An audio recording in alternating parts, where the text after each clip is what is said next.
അടുത്തതാണ് reaction involving alkyl group.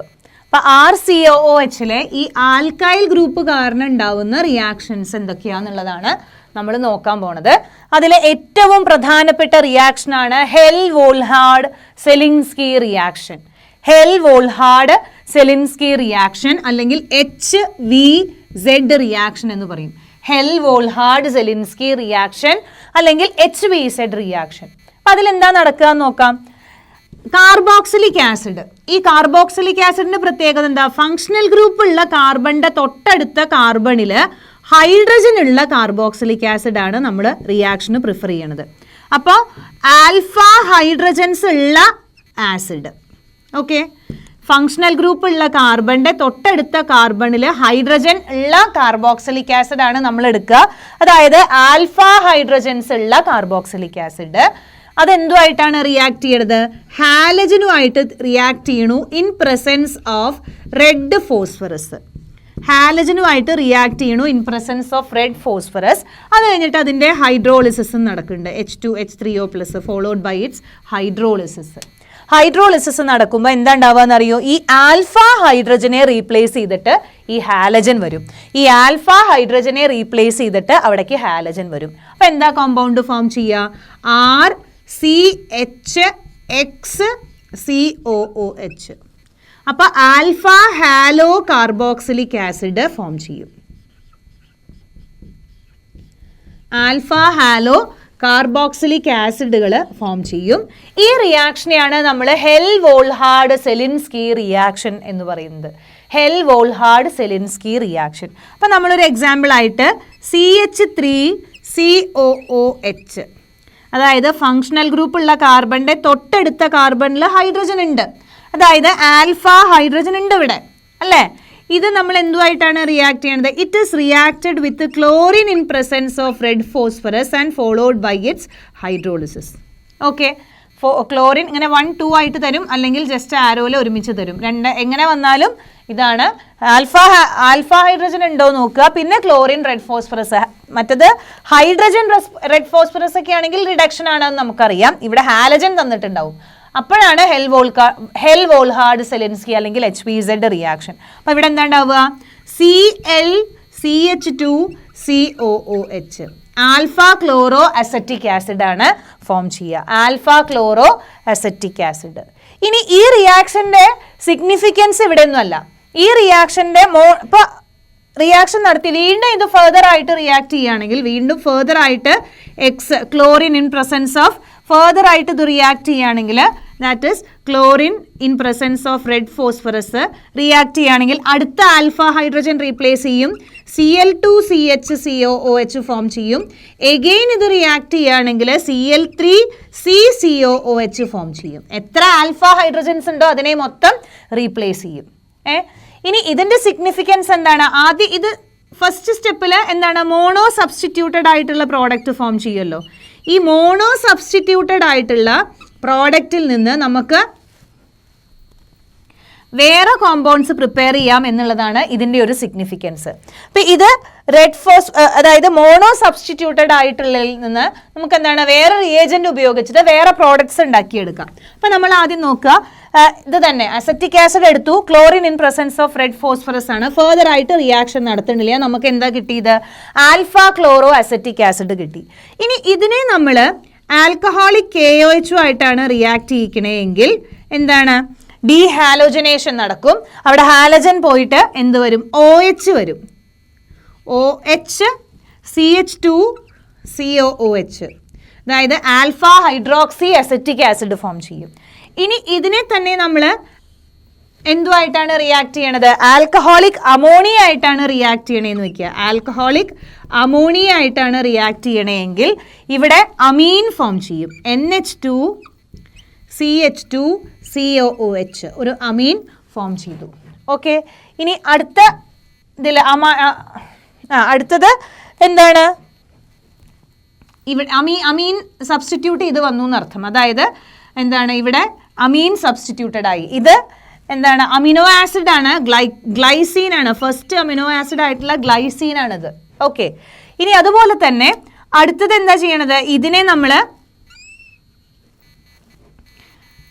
Potassium സയനൈഡുമായിട്ടാണ് treat ചെയ്യണേന്ന് വിചാരിക്കുക. ഇതിനെ നമ്മൾ പൊട്ടാസ്യം സയനൈഡുമായിട്ടാണ് ട്രീറ്റ് ചെയ്യണമെങ്കിൽ CLനെ റീപ്ലേസ് ചെയ്തിട്ട് CN വരും, സയനൈഡ് ഗ്രൂപ്പ് വരും, COOH.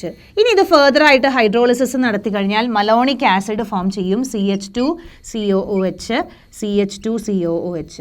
ഓക്കെ, ഇതിനെ ഫർദർ ആയിട്ട് ഹൈഡ്രോളിസിസ് നടത്തി കഴിഞ്ഞാൽ മലോണിക് ആസിഡ് ഫോം ചെയ്യും. നോക്കൂ, അപ്പോൾ നമുക്ക് എത്ര വൈഡ് വെറൈറ്റി ഓഫ് പ്രോഡക്ട്സ് ഈ ഹെൽ-വോൾഹാർഡ് സെലിൻസ്കി റിയാക്ഷനിലൂടെ നമുക്ക് കിട്ടുന്നുണ്ട്. അതാണ് ഇതിൻ്റെ സിന്തറ്റിക് ആയിട്ടുള്ള ആപ്ലിക്കേഷൻ എന്ന് പറയുന്നത്. അപ്പോൾ എന്താണ്, ഈ ആൽക്കൈൽ ഗ്രൂപ്പ് ഉള്ളത് കൊണ്ടുണ്ടാവുന്ന റിയാക്ഷനാണ്. ആൽക്കൈൽ ഗ്രൂപ്പിലുള്ള, അതായത് അസിഡിക് ആയിട്ടുള്ള കാർബോക്സിലിക് ആസിഡ് ഗ്രൂപ്പിന്റെ തൊട്ടടുത്ത കാർബണിൽ ഹൈഡ്രജൻ ഉണ്ടെങ്കിൽ മാത്രമേ ഈ റിയാക്ഷൻ തരുള്ളൂ. അതായത് ആൽഫ ഹൈഡ്രജൻസ് ഉണ്ടെങ്കിൽ മാത്രമേ, ആസിഡിൽ ആൽഫ ഹൈഡ്രജൻ ഉണ്ടെങ്കിൽ മാത്രമേ ഈ റിയാക്ഷൻ തരുള്ളൂ. റിയേജന്റ് ആയിട്ട് halogen in presence of red phosphorus ആണ് ഉപയോഗിക്കുക. അപ്പോൾ ആൽഫ ഹാലോ കാർബോക്സിലിക് ആസിഡുകൾ ഫോം ചെയ്യും. ആ alpha halo carboxylic acid form ചെയ്യുന്ന റിയാക്ഷനെയാണ് നമ്മൾ HBZ റിയാക്ഷൻ അല്ലെങ്കിൽ ഹെൽ-വോൾഹാർഡ് സെലിൻസ്കി റിയാക്ഷൻ എന്ന് പറയുന്നത്. ഇനി ഇതിന്റെ സിന്തറ്റിക് ആയിട്ടുള്ള ആപ്ലിക്കേഷൻ എന്ന് പറയുന്നത്, ഇതിൽ എത്ര ആൽഫ ഹൈഡ്രജൻസ് ഉണ്ടോ അത്രയും ആൽഫ ഹൈഡ്രജൻസിനെ റീപ്ലേസ് ചെയ്തിട്ട് അവിടേക്ക് ഹാലജൻ വരും. ഓക്കെ, ഇനി മോണോ സബ്സ്റ്റിറ്റ്യൂട്ടഡ് ആയിട്ടുള്ള ഇങ്ങനെയുള്ള ആൽഫ ഹാലോ കാർബോക്സിലിക് ആസിഡുകളെ ഫെർദർ ആയിട്ട് വേറെ റിയേജൻസും ഒക്കെ ആയിട്ട് ട്രീറ്റ് ചെയ്ത് കഴിഞ്ഞാൽ വേറെ പ്രോഡക്റ്റുകൾ ഈസി ആയിട്ട് ഉണ്ടാക്കിയെടുക്കാം എന്നുള്ളതാണ് ഇതിൻ്റെ സിന്തറ്റിക് ആയിട്ടുള്ള ഒരു ആപ്ലിക്കേഷൻ. അപ്പോൾ ഇത്രയുമാണ് നമുക്ക് ഹെൽ-വോൾഹാർഡ് സെലിൻസ്കി റിയാക്ഷനെ കുറിച്ചിട്ട് പഠിക്കാനുള്ളത്. അടുത്തതാണ് റിയാക്ഷൻസ് ഇൻവോൾവിങ് ആൽക്കൈൽ ഗ്രൂപ്പ് ആണ് നമ്മൾ പറയുന്നുണ്ടായിരുന്നത്. അപ്പോൾ ഈ ആൽക്കൈൽ ഗ്രൂപ്പിന് പകരം അവിടെ ഏത് വരാം, അരൈൽ ഗ്രൂപ്പ് വരാം അല്ലേ. RCOOH എന്നുള്ളതിന് പകരം ഇങ്ങനെ എന്താണ് AR ഗ്രൂപ്പ് വരാം. അപ്പം ഇങ്ങനത്തെയുള്ള എന്താണ് ഈ ബെൻസോയിക് ആസിഡിൽ വരുന്ന സബ്സ്റ്റിറ്റ്യൂഷൻ റിയാക്ഷൻസ് ആണ് നമ്മൾ, അരോമാറ്റിക് സബ്സ്റ്റിറ്റ്യൂഷൻ റിയാക്ഷൻസ് ആണ് നമ്മളിവിടെ പഠിക്കാൻ പോണത്. അപ്പോൾ ഇവിടെ ബെൻസോയിക് ആസിഡ് എന്ന് പറഞ്ഞാൽ എന്താണ്, ഈ COOH ഗ്രൂപ്പ് എന്ന് പറയുന്നത് മെറ്റാ ഡയറക്റ്റിംഗ് ആണ്. അതായത് നമ്മളിപ്പോൾ ഇതിനെ നൈട്രേഷൻ സൾഫോനേഷൻ ഒക്കെ നടത്തി കഴിഞ്ഞാൽ ഇതിൻ്റെ പ്രോഡക്റ്റ് എന്ന് പറയുന്നത് മെറ്റാ ഡയറക്റ്റിംഗ് ആണ്. പ്രോഡക്റ്റ് എന്ന് പറയുന്നത് മെറ്റാ സബ്സ്റ്റിറ്റ്യൂട്ടഡ് ആയിട്ടുള്ള പ്രോഡക്റ്റ് ആണ്. ഓക്കെ, അപ്പോൾ നമുക്ക് എക്സാമ്പിൾ ചെയ്ത് നോക്കാം. ബെൻസോയിക് ആസിഡ്, ഇതിനെ നമ്മൾ ബ്രോമിനുമായിട്ട് റിയാക്ട് ചെയ്തു ഇൻ പ്രസൻസ് ഓഫ് FeBr3. അപ്പോൾ നമുക്ക് എന്താ പ്രോഡക്റ്റ് ഫോം ചെയ്യുക, മെറ്റാ ബ്രോമോ ബെൻസോയിക് ആസിഡ് ആണ് പ്രൊഡ്യൂസ് ചെയ്യുക. മെറ്റാ ഡയറക്റ്റിംഗ് ആണ്, അപ്പോൾ ബ്രോമിൻ മെറ്റാ പൊസിഷനിലാണ് അറ്റാച്ച് ചെയ്യുക. അപ്പോൾ മെറ്റാ ബ്രോമോ ബെൻസോയിക് ആസിഡ് ആണ് പ്രൊഡ്യൂസ് ചെയ്യുക. ഇനി നമ്മൾ അടുത്തത് എന്താണ്, ഇതിനെ നമ്മൾ നൈട്രേഷൻ നടത്തി, ബെൻസോയിക് ആസിഡിനെ നമ്മൾ നൈട്രേഷൻ നടത്തി, അതായത് കോൺസെൻട്രേറ്റഡ് HNO3യും കോൺസെൻട്രേറ്റഡ് H2SO4ൻ്റെയും പ്രസൻസിൽ ഇതിനെ നൈട്രേഷൻ നടത്തി. ഇങ്ങനെ നൈട്രേഷൻ നടത്തുമ്പോൾ എങ്ങനെയാണ് പ്രോഡക്റ്റ് ഫോം ചെയ്യുക, meta nitro benzoic acid form ചെയ്യും. Meta nitro benzoic acid form ചെയ്യും.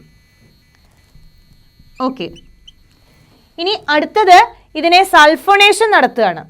ഓക്കെ, സൾഫോണേഷൻ നടത്തുമ്പോഴും നോക്കൂ എവിടെയാണ് സൾഫ്യൂരിക് ആസിഡുമായിട്ട്, കോൺസെൻട്രേറ്റഡ് സൾഫ്യൂരിക് ആസിഡുമായിട്ട് റിയാക്ട് ചെയ്യിക്കുക.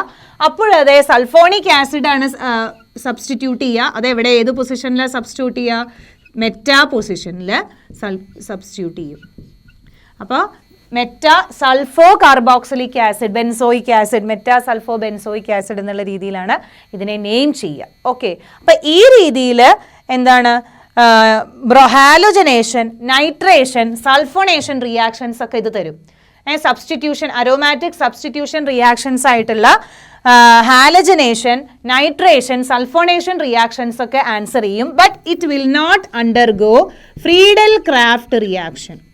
It will not undergo Friedel-Crafts reaction. Friedel-Crafts reaction ഇത് തരുന്നില്ല. It will not undergo Friedel-Crafts reaction. Friedel-Crafts reaction ഇത് തരുന്നില്ല. ഇനി Friedel-Crafts reaction തരാത്തതിന് കാരണം എന്താണ്? അതിന് കാരണം ഈ കാർബോണിൽ ഗ്രൂപ്പ് എന്ന് പറയുന്നത് സ്ട്രോങ്ലി ഡീആക്ടിവേറ്റിംഗ് ആണ്. എന്ന് പറയുന്നത് സ്ട്രോങ്ലി ഡീആക്ടിവേറ്റിംഗ് ആണ്. കാർബോക്സിലിക് ആസിഡ് ഗ്രൂപ്പിൽ മെറ്റാ ഡയറക്റ്റിംഗ് ആണല്ലോ, അത് സ്ട്രോങ്ലി ഡീആക്ടിവേറ്റിംഗ് ഗ്രൂപ്പാണ്. പിന്നെ എന്താണ്, ഈ ലൂയിസ് ആസിഡുമായിട്ട് റിയാക്ട് ചെയ്യും. ആ കേസിൽ ലൂയിസ് ആസിഡ് എന്തുമായിട്ട് റിയാക്ട് ചെയ്യും? ലൂയിസ് ആസിഡ് ഗെറ്റ്സ് റിയാക്റ്റഡ് വിത്ത് ഈ C-ഡബിൾ ബോണ്ടോ ഗ്രൂപ്പുമായിട്ട് ലൂയിസ് ആസിഡ് അറ്റാച്ച് ചെയ്ത് റിയാക്ഷൻ നടത്തും. അത് നേരത്തെ പോലെ നമ്മുടെ ബാക്കിയുള്ള ബെൻസീനിൻ്റെയൊക്കെ പോലെ എന്താണ് ഫ്രീഡൽ ക്രാഫ്റ്റ് സബ്സ്റ്റിറ്റ്യൂഷൻ റിയാക്ഷൻ ഇവിടെ നടക്കുന്നില്ല. ബാക്കിയുള്ള നൈട്രേഷൻ, സൾഫണേഷൻ, ഹാലജനേഷൻ റിയാക്ഷൻസ് ഒക്കെ carboxylic acid, benzoic acid answer ചെയ്യുന്നുണ്ട്. അപ്പോൾ ഇത്രയുമാണ് നമ്മുടെ റിയാക്ഷൻസിൽ നമുക്ക് പറയാനുള്ളത്. ഏതൊക്കെ റിയാക്ഷൻസാണ് നമ്മൾ നോക്കിയത്? നമ്മൾ കുറേ റിയാക്ഷൻസ് നോക്കി. OH ബോണ്ട് ക്ലീവ് ചെയ്തിട്ട് അസിഡിക് ബിഹേവിയർ നമ്മൾ എക്സ്പ്ലെയിൻ ചെയ്തു. അതുപോലെ COH ബോണ്ട് ബ്രേക്ക് ചെയ്തിട്ട് anhydride, amide, ester, acid chloride form ചെയ്യണത് നോക്കി. അതുപോലെ COOH ബോണ്ട് ബ്രേക്ക് ചെയ്തിട്ടുള്ള റിഡക്ഷൻ, കാർബോക്സിലേഷൻ നോക്കി. അതുപോലെ എന്താണ് ആൽക്കൈൽ ഗ്രൂപ്പിന്റെ പ്രസൻസ് ഉണ്ട് വോൾഹാർഡ് സെലിൻസ്കി റിയാക്ഷനും അതുപോലെ അരോമാറ്റിക് സബ്സ്റ്റിറ്റ്യൂഷൻ റിയാക്ഷൻസും നോക്കി. അപ്പോൾ കുറേ റിയാക്ഷൻസ് നമ്മൾ കാർബോക്സിലിക് ആസിഡിന്റെ കേസിൽ നോക്കിയിട്ടുണ്ട്. അപ്പോൾ ഇങ്ങനെയൊക്കെയുള്ള ഈ ആൽഡിഹൈഡ് ആണെങ്കിലും കീറ്റോൺസ് ആണെങ്കിലും കാർബോക്സിലിക് ആസിഡ് ആണെങ്കിലും ഇൻഡസ്ട്രിയൽ ആയിട്ട് വളരെയധികം യൂസസ് ഉള്ള കോമ്പൗണ്ട്സ് ആണ്. അപ്പോൾ അതിൻ്റെ യൂസസും നിങ്ങൾ ജസ്റ്റ് ഒന്ന് നോക്കി വയ്ക്കുക. അത്രയും ഇമ്പോർട്ടൻ്റ് അല്ല, പക്ഷേ ഇതിൽ ബാക്കി എല്ലാം വളരെ പ്രധാനപ്പെട്ടിട്ടുള്ള ഒരു ചാപ്റ്ററാണ്. കുറേ കാര്യങ്ങൾ നമ്മളതിൽ കുറേ റിയാക്ഷൻസും കുറേ മെത്തേഡ്സ് ഓഫ് പ്രിപ്പറേഷനും ഒക്കെ നമ്മൾ നോക്കിയിട്ടുണ്ട്. ഒന്ന് സിസ്റ്റമാറ്റിക് ആയിട്ട് നമ്മളത് വായിച്ചു പോയി കഴിഞ്ഞാൽ നമുക്ക് വളരെ എളുപ്പത്തിൽ തന്നെ ആലോചിച്ച് വയ്ക്കാവുന്ന ഒരു സിമ്പിൾ ആയിട്ടുള്ള ഒരു ചാപ്റ്ററാണ്. ഇവൻ ദോ വലുതാണ്, വളരെ ഇമ്പോർട്ടൻ്റ് ആണ്. CBSEയിൽ ഒരൊറ്റ പോർഷൻ പോലും ഇവിടുന്ന് ഡിലീറ്റഡ് ആയിട്ടില്ല. അപ്പോൾ അത്രയും പ്രധാനപ്പെട്ടിട്ടുള്ള ഒരു ചാപ്റ്ററാണ്. അപ്പോൾ അത് അതിൻ്റെ പ്രാധാന്യത്തോടു കൂടി തന്നെ നമ്മൾ പഠിക്കും.